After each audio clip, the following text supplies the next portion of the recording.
working, waiting, and learning, planning. Hey, I can heal the sick and raise the dead. Welcome back to Animal Songs, a story set to music, written and performed by Jamie Holcomb. What do you want to learn about? For some people, this is kind of an obvious way of navigating life. Find your stream and start swimming. For other people, those of us who are not so confident in our strokes, how can you save men from drowning? They'll just drag you down too. Oh, and all the lovely condemnation crackles with confusion. It's the way the world works. They smile on the drowning man just to remind him of his misery and maintain their position. Stay in your lane. That's the only real advice. Row, row, row your boat gently down the stream. Your adversaries are illusions. Nothing's what it seems. Psyche, Flamingo.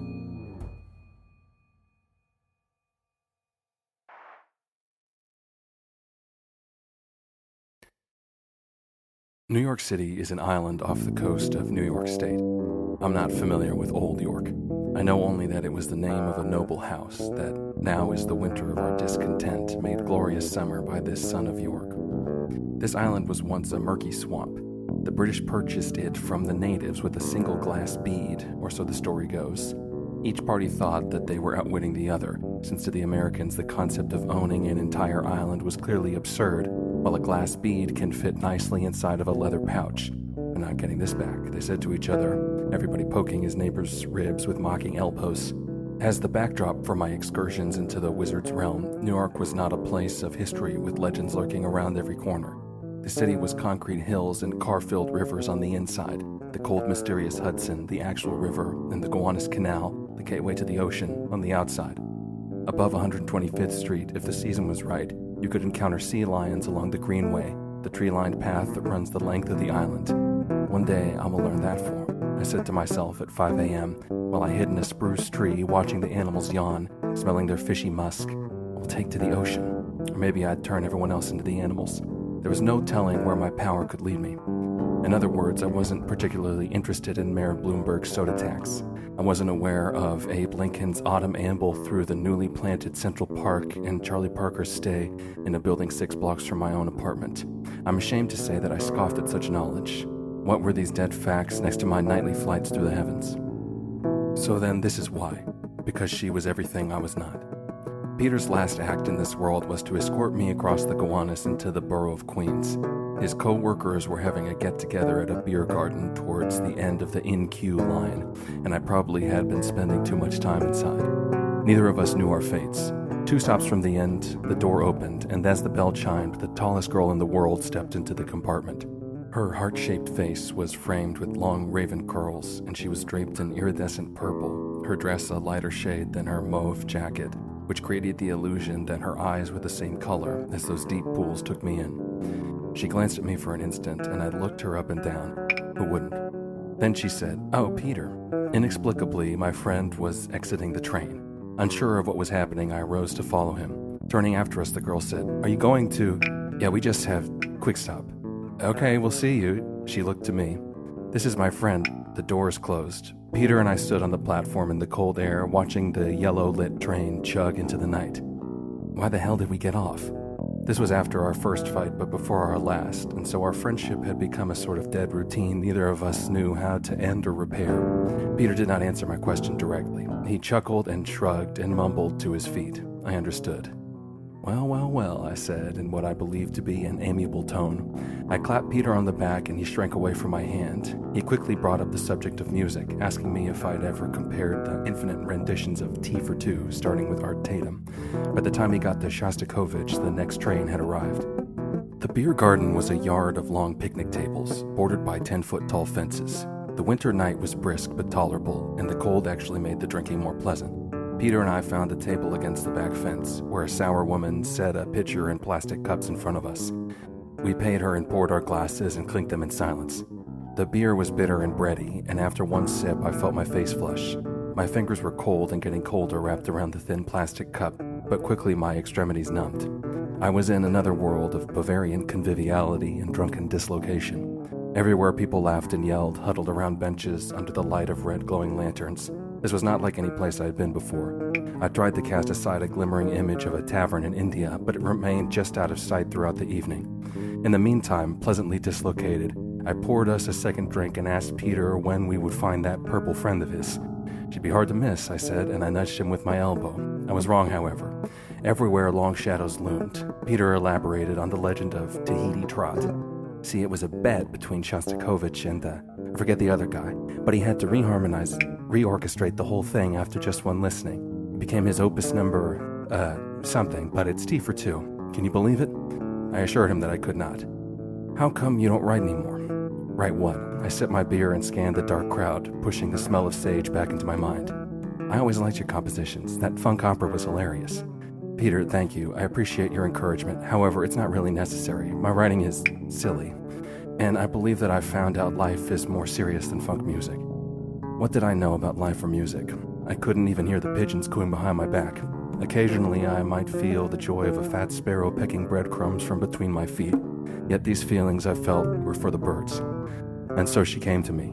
You're scared, Peter said into his glass. Peter, you would not believe what I have been through. I showed you the compass. Could you even begin to guess? Explain it then, if you know so much. I'm telling you, I grumbled into my cup. I'm not interested in your opinions about life.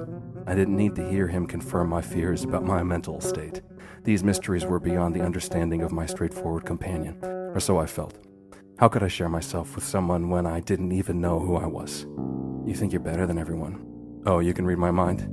Out of the darkness she appeared in the glow of the red lantern above us. Several co-workers, a bald-headed, olive-skinned guy in a blue knit sweater, 2 dudes in leather jackets with slick-back hair, and 3 giggling girls formed a ring around her.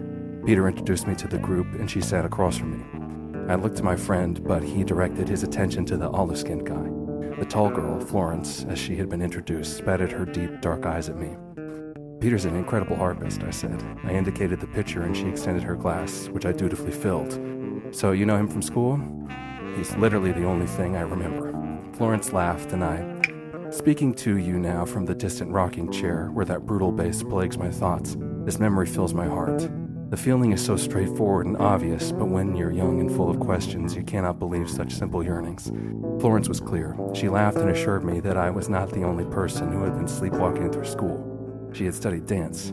She was simply too tall. Now her only choice was to become the preeminent 6-foot ballerina, or she would have to find some other use for her love of motion. See, she thudded one elbow on the wooden table, held her palm out as if she were holding a service tray, and atop this hand she stuck her other elbow, creating a sort of tower of arms. What does that mean to you? I had no idea, but I think I understand. The body talks, poetry in motion, this stuff's real. Everything totally means something. I couldn't agree with you more. I glanced at Peter. He was nodding and smiling as the other co-workers in his ring chatted, and though I looked at him for a moment, he never turned to meet my eyes.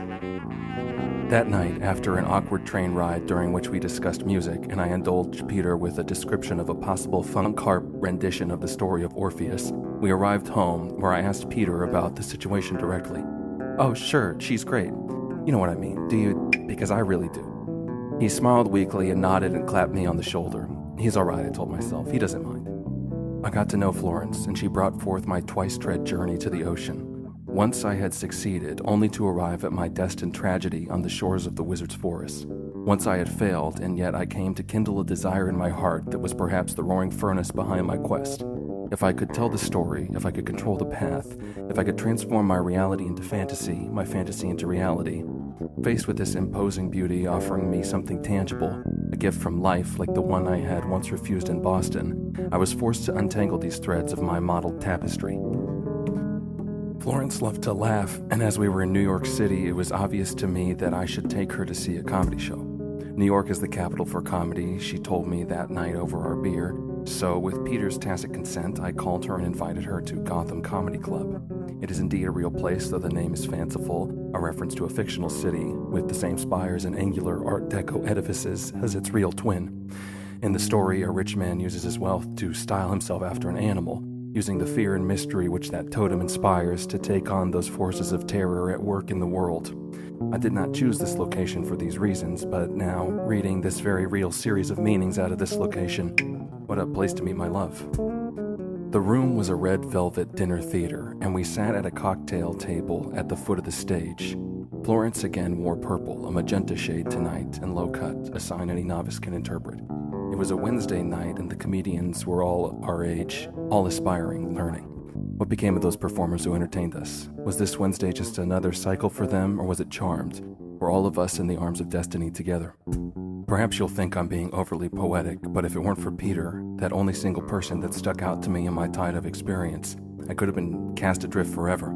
Peter was not strong enough to defeat the dragon. Florence was another story. The comedians aroused more pity than laughter, and we smiled and chuckled politely. Once the show was over, we walked and found ourselves alone in a small park. What was the name? I remember it clearly, a stone courtyard covered with bushy trees that secluded many geometric sculptures. There was a bench shaped like a crescent moon, reflecting the city lights around us, shining just like the real thing. We sat there and talked aimlessly about the show and our dreams. Hers in reality, and a few glimpses of mine, some facts about symbols, very interesting and not at all insane, while our smiles gleamed like the Cheshire Cats flaunting our secret. Eventually we kissed. I escorted her to the train and we went our separate directions, she across the bridge to that other shore where we had met, and I back to my lonely tower on Convent Avenue. Alone in the well-lit train, I was giddy. Finally, I had corrected my mistake from the past. In one small step, I had given myself to life. As I emerged from the subway stop to hike uphill through the cool night air, my feelings changed. She began to whisper. What about your quest? What about the answers? What about fixing the world? Aren't you being selfish? Only you, my little helper, only you. Don't you remember the feeling of the wind in your mane? I arrived home to a dark, empty apartment. Peter had already left the city. A box of his things remained in the hallway. He'd asked me to ship it to him in Colorado, where he'd retreated to the mountains. He'd also asked me to ship the harp. In the darkness, with the strange city lights gleaming through the window, the curved form resembled an angel huddled in the shadows. That Peter had left his instrument behind spoke to me. That he'd entrusted it to me had a deeper meaning. He'd asked me to send his precious object, his means of communion with his spirit, the way he expressed himself, he'd given to me to transmit back to him. I knew that he had loved her. It was these feelings, more than my blind curiosity, that bid me to open the case that night and strum upon the harp. The instrument has multicolored strings so that you can find your place among the notes. Red, blue, silver, and bronze chords run in sequence. There are hand positions a trained harpist uses to find his place, with the long middle finger serving as the guide. The instrument itself is the embodiment of classicism. A Doric column supports a double arc, forming that divine shape of folded wings. Foot pedals allow the player to shift between the keys. It is an ornate instrument, beauty embodied, a masterpiece containing masterpieces. That night, in the false light of the city, I sat on the edge of the gray couch Peter had left behind, and I bent his harp to me. I strummed in C, the home key, ignoring the foot pedals for the moment, and feeling my way through the string pattern, those colors glinting in the harsh street light. I did not think then of the open window beside me or the stacks of little yellow-lit windows surrounding it, the neighboring buildings along the block. On this night of my first kiss with Florence, I played a serenade to all of Harlem. Did I bother anyone? Did I disturb somebody's sleep? Or did I do something good that night in the key of C? Once I'd packed the harp away, I crawled into my dog's bed before my looming wizard's compass. As I drifted into the dream, her distant whispers beckoning me to her, I asked myself, what was I supposed to become? My sleep didn't last long. The forgotten flotsam of my shattered ship washed my feet. I had such sharp claws. I awoke in darkness. In that moment, a wild plan hatched from my worried mind. I got dressed, black jeans and my trusty white hoodie, and I set out on a third walk, this time to reach the end of Manhattan. This is not an adventure that I would recommend to anyone. New York City at 3 a.m. is as dangerous as a jungle. Many of the faces will be friendly. As in the jungle, there are more birds than tigers, more caterpillars than scorpions. Tread carefully and watch for their signs. Stay close to the twittering friends and avoid dark corners. Once more I ventured into my own soul, the deserted streets of an ancient city, where suspicious shadows lurked. Distant laughter caused me to smile maniacally. I am the most dangerous thing out here, I told myself, unarmed, full of pride and confusion. Perhaps it was true. It is difficult for me, secluded in my rocking chair as I am now, to fully assume the form of my younger self. This is not from a lack of skill. It is fear. It has not been so long since I last embodied that flying white serpent. But, as you will see, that form is not an easy shape to shed. She wants him. She calls for her Stormbringer. I can hear her bell ringing. But it must be told, and I will tell you this way. At 3 a.m., I descended from the hills of Harlem to creep along Broadway. I was afraid. Would Florence understand me? This was the true question that ruled my unsettled heart. My developed eye can read it quite clearly today. But with her whispers clouding my already confused mind, in that darkness my thoughts turned a different direction. Just who was this girl for whom I was questioning myself? I had discovered the power behind this reality to which she was hopelessly stuck. This judgment hurt. I felt my chest tighten. A dull chuckle echoed out of a black alleyway. She was just a person, and it hurts now. I can't go on. Then, at the same thought, I had to stop. I don't want to hurt her. The whispers hissed in the shadows, within, without. Florence, I don't want to hurt you. At this exact series of thoughts, I emerged into something sublime. Times Square, any New Yorker will tell you, is a place you want to avoid. It is human gridlock. Tourists from around the world clog these streets, back to breast, every head cocked to take in the shining screens advertising new television shows and designer clothing. Kitschy stores from high-profile companies like the Candy Consortium down to shameless souvenir stalls crowd every corner. There are Broadway theaters with lines forming around the block. Performers dressed in fursuits parodying popular cartoon characters parade through the central promenade, begging for photos with foreign children. Times Square is the New York City theme park, and it should be avoided at all times, except 3 a.m. I emerged into bright light and deserted sidewalks. I was alone in the most popular place on earth. I was the king of New York City.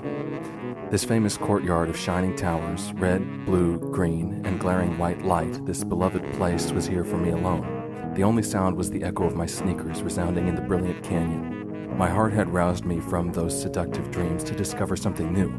Hidden in the tide of hours was this secret grotto.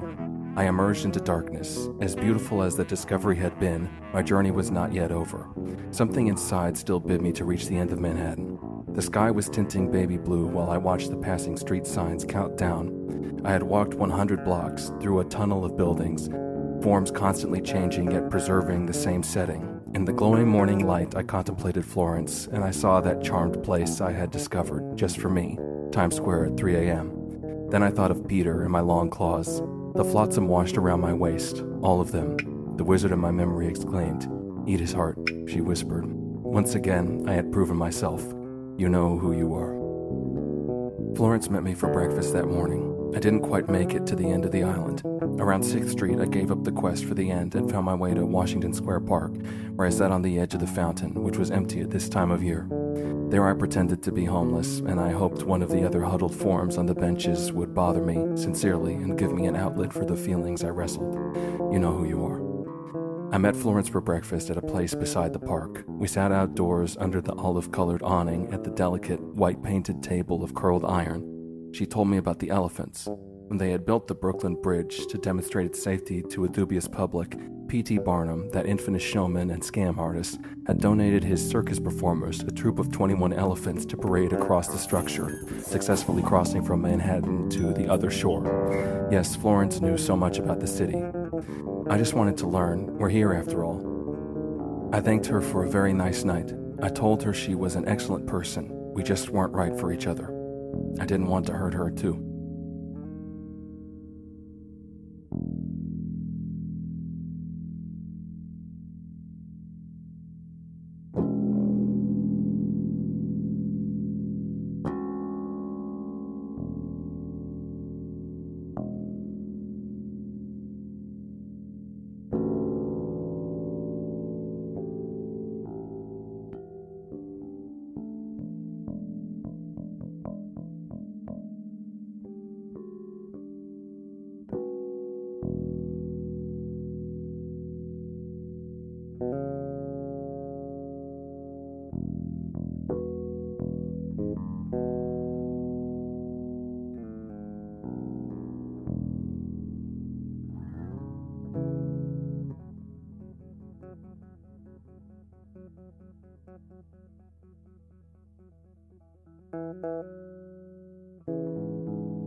This has been Animal Songs, written and performed by Jamie Holcomb, produced by Supermoon. Find us on TikTok, YouTube, or at our website, gosupermoon.com. That's GOSUPERMOON.com. You can also find our work alongside many other talented artists at looksees.com. That's LOOK-SEES.com. This concludes the Flamingo chapter. I wonder what spirit we will meet next. Until then, thank you for listening. All I got to say is, glory be, the funk's on me. I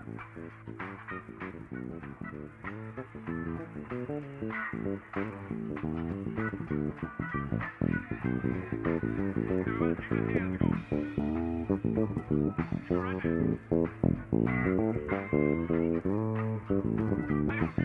tell you what I know.